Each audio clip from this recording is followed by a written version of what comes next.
my name's Dave, and welcome again to another episode of the Points of Articulation. Now today I'm looking at a Black Series ship, the First Order Star Destroyer, or as I believe the name is actually the Finalizer. Fact check me on that. But this ship's nice. It's basically, like we all know by now, it's a titanium, but they changed the name to the Black Series. And this thing is nice. It's a Star Destroyer, it's big, and it fits in well with the others, and it has a lot of detail. Does it have the paint? I'm going to say it does. Is there nitpicks I have, as you can see already? Yes, there is. So let's get right into the review. Now, looking at this ship from top to down, this thing is beautiful. It's got tons of this line work and paneling all over the damn place, and it really is nice. We have our command section with the shield generator. We move down here. What is that? Is that a giant gun? I have no clue. In the film, we never got a clear, real good look at this bad boy, but I bet it has some surprises, because this thing's bigger than a normal Star Destroyer. And we have nice raised sections. Like, looking at it this way, you can see how it just curves up. Very neat. And there is actually a lot of detail in this command section, too. You can see all the little raised sections right here where my finger is. Nice. So then moving down to the sides, just like a normal Star Destroyer, we have our little trench going down here. Now for this section in the film, you could see through it, and you kind of can here. You can see my finger going right through here, from this section to here. It's all open with the little connectors, like here, here, and here. So that's pretty neat they put that in there. And that area is detailed good. I don't know what these are. They're supposed to be giant turrets or something, or just like a building, or I don't know. But it is neat. I really like this ship. Now, for the bottom, I think this is where it was going good, but I guess design-wise, it kind of messed up. But we have our 3 screws, our peg port, and the screws, oh, come on, the screws are coming out of the ship. It's a big no-no. So it kind of destroys that perfect look it had on the top. Now, if it didn't have these, and they just built them in, I think it would look a lot better. But, whatever. You know, when you have it on stand and it's like this, no one's going to see the bottom anyway. But even though they have these screws, the bottom here is beautifully done, just like the top. Tons of these panels, squares, lines going down the sides. We have our shield generator, which I turned into a peg port, which is nice.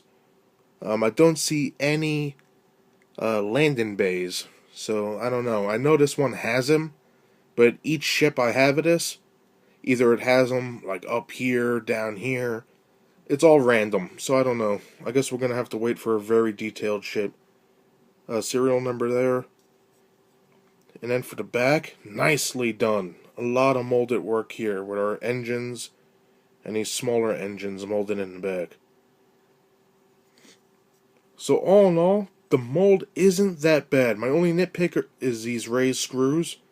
Besides that, I'm very happy with this ship. So let's get to the paint. The main color of this Star Destroyer is this nice light gray. And I think they did a nice job filling in all these gaps with that. Now the whole bottom is basically one shade. When we get to this side, it's a little darker in the trench. Not by much though. Just a shade. When we get to this area, it looks darker, but it's the same as this trench here. And then we have our light gray again. And what they did was, every time there's a section that's raised or beginning to raise, it's outlined. So we have dark gray. You can see here above my finger, it's dotted. Dark gray on this side. And then when it raises again, we have another line that goes all the way to the back. And on this side, all the way to the back as well. And yet again, raises up here. And then it slants to this section above my fingernail. And then we have the command section, which is painted dark gray, where the shields would be right above my finger there. You can see 2 little bumps. And the dark gray goes back here as well. So it's nice. Now for the back, we have this dark molded gray. And then what they did here was really neat. They painted this light turquoise for the engines, and then in the center is a nice bright white. and that gives the illusion that the white is the actual emission of the engine, and this blue is basically the light coming from that white part. So that's kind of neat. I really like when they do that. So that basically does it for the paint. It is nicely painted. So let's measure this guy up and compare it to some other ships. When measuring the First Order Star Destroyer, get it right at the tip, it measures a hair over 3.5 inches. So it's a nice size model.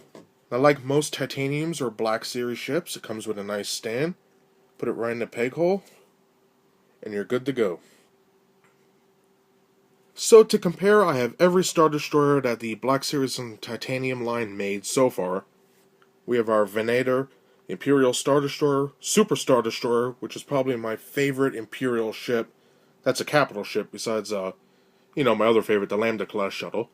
And then we have the Finalizer.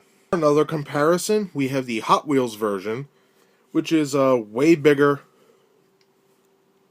And this one's more detailed, but yet again, it's another case of if you mixed both of these, you would have a perfect ship. On the bottom of this one, landing bay, or we have our shield generator. So, I don't know. Lacking in paint, has the mold. Has the mold, well, it's got the paint too, but it's just lacking little things, I don't know. But maybe one day we'll get a good version of these. Who knows? And that does it for my review of the Star Wars Black Series First Order Star Destroyer, the Finalizer, whatever you want to call it. The ship is nice, it's got a great mold, the paint's nice. Is it lacking in certain things? Yeah, is it perfect? It's close, but not exactly there, especially with the bottom with those screws. But if you're a fan of The Force Awakens or the First Order or in capital ships, it is a must-buy. It is kind of cool. And it does have paint where it counts. But damn those screws. I don't know. What are you going to do? So, thank you for watching. I hope you enjoyed my review. And I'll see you next time. Bye.